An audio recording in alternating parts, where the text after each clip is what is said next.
Halo teman-teman, selamat malam. Kembali lagi ke podcast kami kali ini. Perkenalkan, nama saya Alexander Jalawa dan saya juga di sini ditemani kedua rekan saya. Perkenalkan, nama saya Benvilio Ligian Adrianus Kewia. Perkenalkan, nama saya Rifon Imunao. Halo semuanya, senang bisa bertemu di podcast kali ini. Di podcast kali ini kami akan membahas topik yang agak berat, tapi bakalan sangat seru untuk dibahas. Jadi kali ini kami akan membahas sesuatu yang sering bikin kita bingung, yaitu hukum perdata internasional. Wah, itu yang sering disebutkan di kuliah itu ya. Tapi jujur, di sini saya masih bingung. Nah, itu yang biasa kita salah artikan. Makanya kali ini kita akan membahas lebih mendalam tentang hukum internasional. Dan di sini kita akan juga ada membahas kasus yang sangat seru. Nah, judul kasus itu sendiri yang sangat penting itu melibatkan cinta, bisnis, dan konflik antar negara. Dari judulnya saja sudah dramatis. Cinta, bisnis, dan batas negara ketika kedua negara tidak sepakat. Jadi pembahasannya bakalan panjang, tapi akan sangat menarik. Oke, baik, sebelum kita masuk ke kasus, kita harus tahu dulu apa itu HPI atau yang biasa disebut hukum internasional. Nah, di sini hukum internasional itu sendiri mengandung arti atau makna yang itu tentang hukum perdata, yang dimana itu mengatur tentang adanya unsur-unsur asing di dalamnya. Karena kita tahu sendiri, hukum perdata internasional berarti ada unsur asingnya, karena melibatkan antar negara-negara. Iya. Betul, unsur asing di sini bisa berarti banyak hal. Misalnya salah satu pihak adalah warga asing atau objek perkaranya berada di luar negeri. Oh, kalau orang Indonesia nikah sama orang Jepang atau perusahaan Belanda bekerja sama dengan perusahaan Indonesia, apakah itu sudah termasuk dalam HPI? Ya, dalam HPI biasanya kita dipertanyakan tentang 3 hal yang cukup besar, yang dimana hukum mana yang akan dipakai, pengadilan mana yang akan diberlakukan atau berwenang, dan ketiga, bagaimana jika ada putusan dari negara lain, apakah itu diakui? Jadi di sini yang bikin rumit adalah ketika terjadi suatu perkara atau sengketa, maka dua pengadilan dari negara yang berbeda akan merasa sama-sama berwenang. Wah, ribet juga ya. Kayak 2 orang yang saling rebutan siapa yang berhak mengatur. Nah, tepat sekali. Dan untuk memahami lebih dalam tentang HPI, kita akan membahas satu kasus yang cukup menarik. Oke, kasus ini fiktif dan sangat realistis berdasarkan beberapa kasus nyata yang ada di dunia bisnis dan pernikahan lintas negara. Nah, di sini nih ada satu kasus yang dimana terjadi pada tahun 2021. Ada seorang wanita berasal dari Indonesia yang bernama Laras. Dia ini seorang fotografer yang cukup profesional lah. Dia pun asalnya dari kota Yogyakarta. Dan yang kita tahu ini, di sini dia memiliki perusahaan yang dimana perusahaan ini bernama Global Art Wedding yang sering mendapatkan proyek pernikahan internasional. Dan Laras juga kemudian bertemu dengan seorang laki-laki dari Jepang yang bernama Kenji. Nah, ini dia bertemu ini mungkin saat kerja di Bali dan mungkin ada gejolak cinta toh, dan ya terjadi pernikahan di tahun 2022 di Jepang. Oh, jadi ini sudah ada unsur aslinya ya. Berarti di sini kan sudah ada pernikahan antara dua warga asing, dua warga negara yang berbeda, antara warga Indonesia sama negara Jepang. Ya, betul sekali. Nah, di sini setelah menikah, mereka mendirikan studio foto di Jepang atau yang biasa kita kenal Tokyo lah. Nah, tapi dorang buat ini studio ini dengan dana yang cukup lah, dengan perlengkapan yang sebagian besar juga dikirim dari Indonesia. Nah, mereka membuat kontrak bisnis yang dimana saham ini lebih besarnya kepada si Laras yang memiliki saham 60% dan si Kenji ini cuma 40% saja sahamnya. Nah, tapi di sini muncul masalah, yang dimana masalah itu muncul 1 tahun kemudian, yang dimana hubungan pribadi mereka bisa dikatakanlah orang bilang hancur. Nah, dan Kenji ini menuntut atau menuduh Laras telah melanggar kontrak bisnis karena menggunakan dana besar untuk membuka suatu proyek di Indonesia. Nah, jadi Keiji ini menggugat Laras di pengadilan Tokyo dan menuntut agar si Laras dicabut kepemilikannya dan memindahkan semua aset kepada si Keiji ini agar memiliki saham sepenuhnya. Waduh, berarti konflik ini terjadi antara hubungan pribadi ya? Betul. Jadi ini sering terjadi, tapi di sini muncul masalah kompetensi internasional yang cukup kompleks lah. Karena di pernyataan mereka bahwa setiap sengketa yang terjadi harus diurus di pengadilan Indonesia dan forum penyelesaiannya di pengadilan negeri Jakarta. Meskipun perusahaan mereka berada di Jepang, tapi mereka sudah sepakat bahwa ketika ada masalah mereka harus urus ini di Indonesia.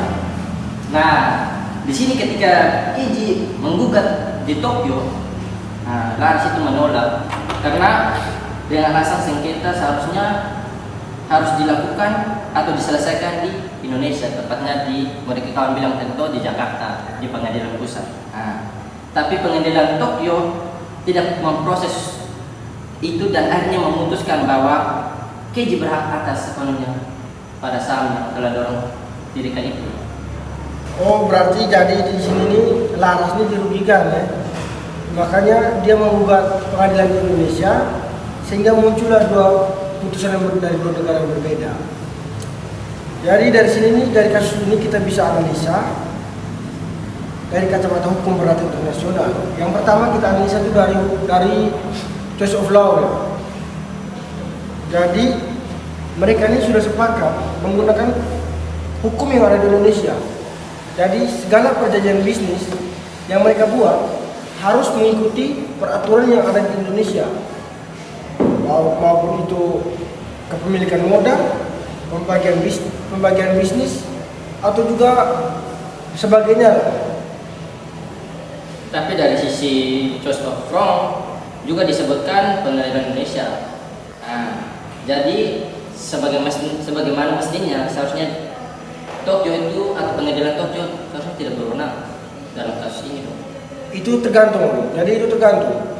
Jadi misal negara Jepang mempunyai hukum tersendiri. Jadi misalnya mereka itu bisa berwenang ketika salah satu pihak merupakan warga negara Jepang, terus sengketanya juga terjadi di Jepang dan juga melibatkan kepentingan publik lah di Jepang. Jadi meskipun adanya forum penyelesaian di Indonesia, mereka tetap bisa mengabaikannya ya dengan alasan seperti public policy lah, seperti itu. Berarti walaupun udah disepakati, tapi bisa dilanggar juga ya? Bukan dilanggar bos, lebih tepatnya tuh disesuaikan dengan hukum dari negaranya masing-masing lah. Jadi di sini nih yang membuat kita bingung terhadap HPI. Teorinya lain, terus praktik dari negara juga berbeda-beda. Nah, dan di sini ketika pengadilan Tokyo memutuskan si Laras ini tidak hadir atau tidak datang, jadi putusan ini dijatuhkan in absentia.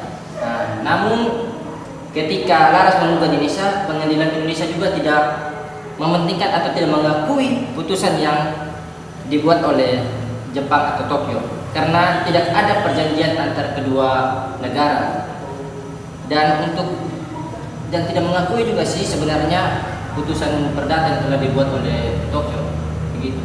Jadi dua pengadilan mengeluarkan dua putusan yang tidak bisa menegakkan oleh negara lain. Tepat sekali hasilnya. Tapi di sini ya kasusnya tidak selesai tapi makin diperumit dan diperpanjang sih. Kasus seperti ini nih tidak cuma berdampak untuk hukum, tetapi kasus ini juga berdampak untuk sosial dan ekonomi. Jadi perusahaan mereka terhenti, banyak juga karyawan yang kehilangan pekerjaan, dan reputasi Laras di Jepang juga bakalan hancur. Nah, selain itu juga banyak perusahaan kecil di Indonesia tuh yang sudah takut untuk kerjasama lintas negara karena gimana risiko hukum seperti ini nih kayak kemana ya bisa bikin kita rugi besar sebenarnya. Tapi kalau kita mau lihat dari sisi pribadi sebenarnya kan sedih juga ya, pernikahan yang mana pernikahan yang menjadi jembatan budaya malah menjadi konflik pribadi. Dari di sini kita bisa tahu bahwa pentingnya akan legal awareness atau kesadaran hukum. Kalau dari awal mereka sudah konsultasi dengan pengacaranya masing-masing dan mereka sudah membuat kontrak yang lebih kuat, maka masalah-masalah seperti ini ya bisa saja mereka hindari. Nah, akhirnya setelah 2 tahun lamanya proses hukum di 2 negara ini, terjadilah kesepakatan yang dimana kesepakatan ini harus diselesaikan dengan arbitrase internasional di Singapura. Dimana tepatnya di Singapura ini menggunakan International Arbitration Center.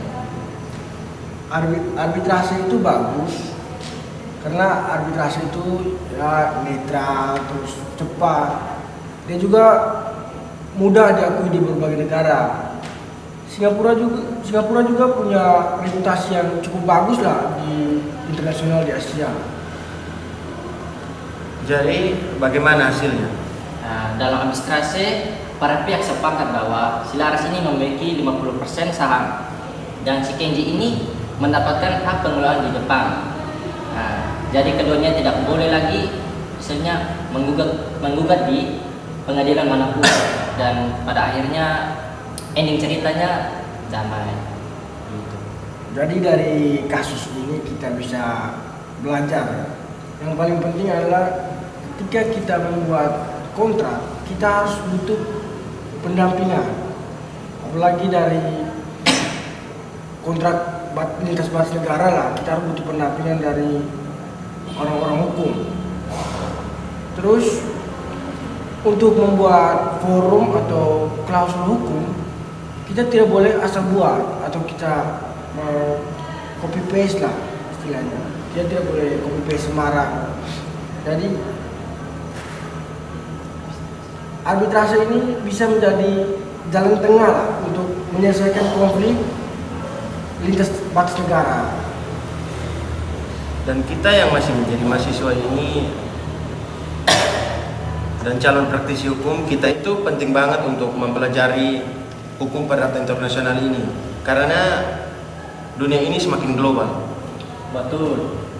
Dimana sekarang bahkan jual di platform yang dimana itu ke luar negeri saja sudah bisa masuk ke ranah lintas hukum internasional lah.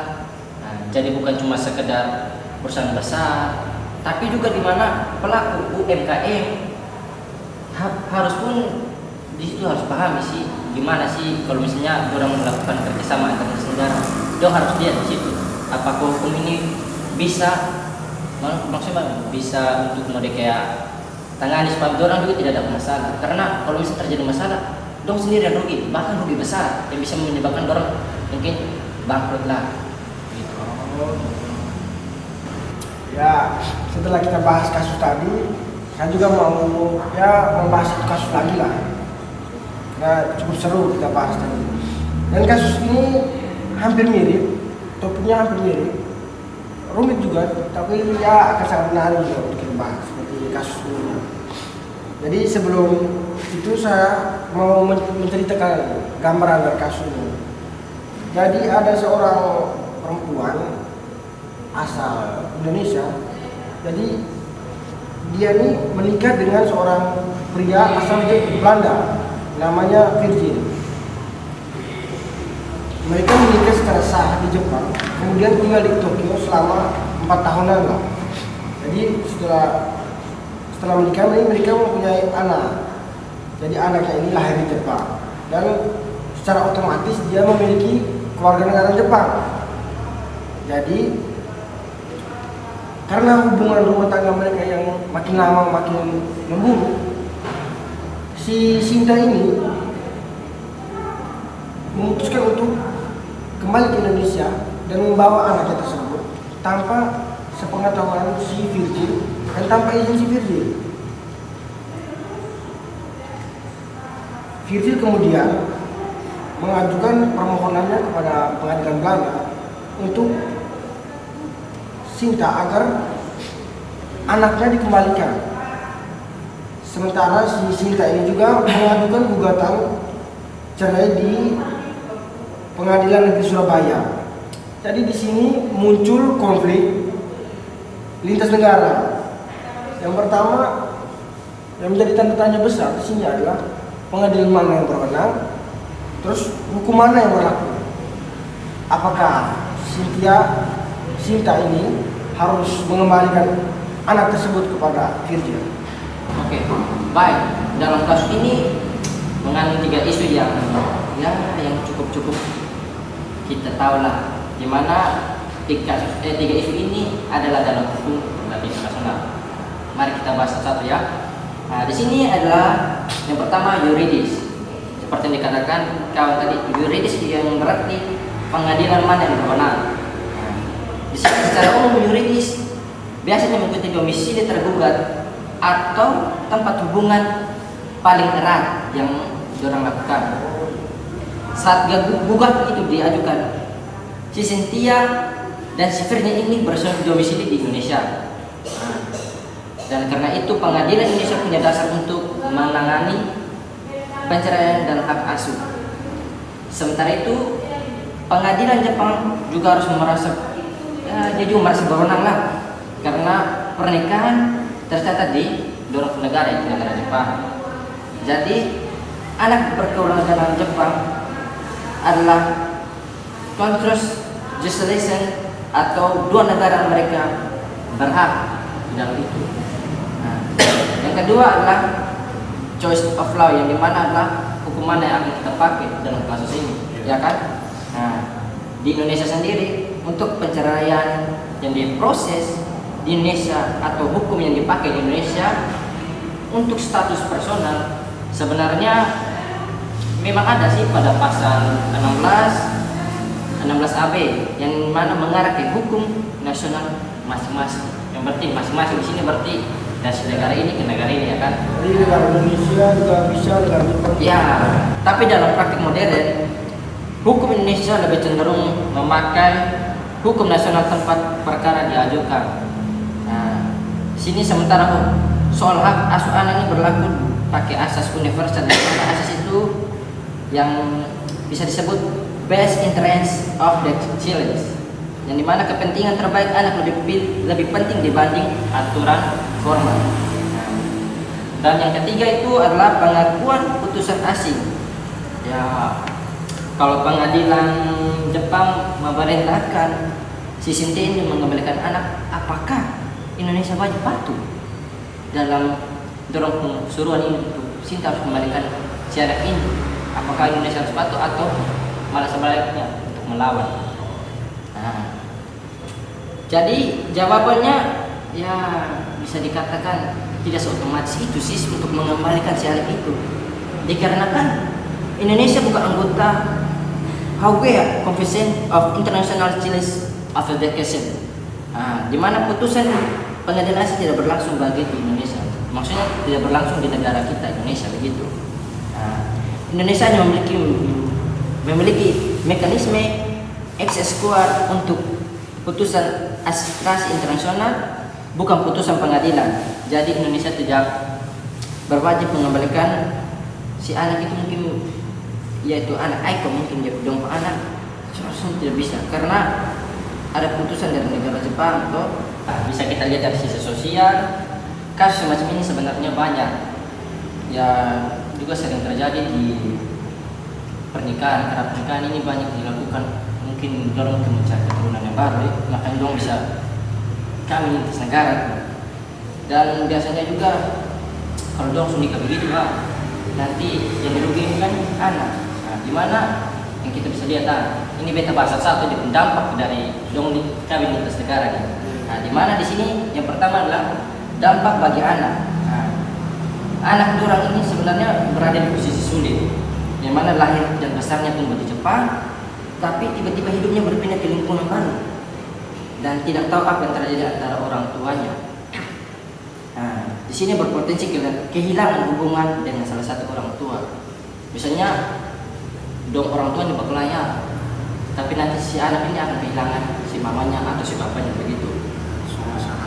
Ya, Jadi keputusan hukum tidak bisa hanya melihat aspek administratif, tapi juga kesejahteraan politik atau psikologis anak, karena anak psikologis itu bisa terganggu di situ. Nah, yang kedua adalah perilaku si ibunya, yaitu Cynthia. Nah, Cynthia harus membawa dia tuh membawa anak tanpa izin. Di Jepang, tindakan ini bisa dianggap parental child education. Namun di Indonesia tindakan ini belum tentu dianggap ilegal karena Cynthia adalah ibu kandung dari anak dan anak berada di wilayah Indonesia. Jadi prosesnya legal negara atau berbeda ya. Nah, yang ketiga adalah solusi praktis, di mana meskipun ada konflik seperti konflik yuridis, solusi ini tidak harus selalu lewati litigitas. Nah, di mana solusi yang harus sering dipakai ini seperti meditasi lintas negara melalui konsulat dan parenting plan, misalnya anak tinggal di Indonesia, ayahnya diberi hak atau ayahnya bisa datang mengunjungi setiap bulan atau setiap minggu sesuai kesepakatan atau biaya pendidikan begitu. Nah, dimana ini solusi juga lebih penting manusia beda stabilis jangka panjang, dimana stabil ini mungkin dia kayak tidak ada hambatan-hambatan begitu, orang tetap aman. Nah, yang keempat adalah Indonesia perlu gabung konvensi Hauge, yang dimana banyak hal yang mendorong Indonesia bergabung supaya ada mekanisme yang jelas tentang pengambilan anak di lintas negara. Nah, tepatnya, tapi pendapat yang terbaik karena konvensi itu bisa memberikan fleksibilitas negara yang mungkin bisa bergabung situ, karena kan mungkin ada pandangan-pandangan dan semacam itu. Kenapa orang tidak ikut gabung di situ? Begitu. Mungkin itu saja yang mungkin saya bisa jelaskan ya. Hari bos. Jadi si Virgil ini orang Belanda atau orang Jepang? Aduh, kakak, gue minta maaf. Sebenarnya dia orang Belanda, cuma mungkin B terbawa suasana dari kasus pertama tadi si Jepang itu, makanya B jadi kasih si Virgil ini orang Jepang. Aduh, Jamara ini dia ini orang Belanda. B sampai bawa kasus di Jepang sana. Jamara kata susah arti di sini. Oke teman-teman, ya kita sudah membahas 2 kasus ini, berarti kita bisa memahami tentang hukum perdata internasional itu sendiri. Jadi hukum perdata internasional ini bukan cuma teori, tapi sangat nyata dampaknya pada kehidupan global. Dan ternyata solusi yang baik bukan cuma siapa yang menang, tapi bagaimana dua pihak bisa menentukan jalan tengah yang adil. Nah, beta setuju yang itu. Nah, jadi kalau seperti kasus yang pertama tadi bisnis menikah dan kasus kedua tadi menikah, nah di sini kita seharusnya bisa atau bahkan bisa kerjasama dengan orang lain, tapi selalu pastikan aspek yang terdapat itu. Atau maksudnya di sini aspek ini aspek hukum kita harus lihat aspek hukum ini nih kemana dulu baru kita lakukan itu. Jadi terima kasih kepada semua penonton yang sudah mendengarkan podcast kami malam hari ini. Minta maaf jika ada bahasa atau kata yang salah yang kami lontarkan pada podcast kali ini. Sampai jumpa di podcast kami berikutnya. Sebelum mengakhirinya, saya Delon, Saya Gian, Saya Rifon. kami pamit undur diri. Dah.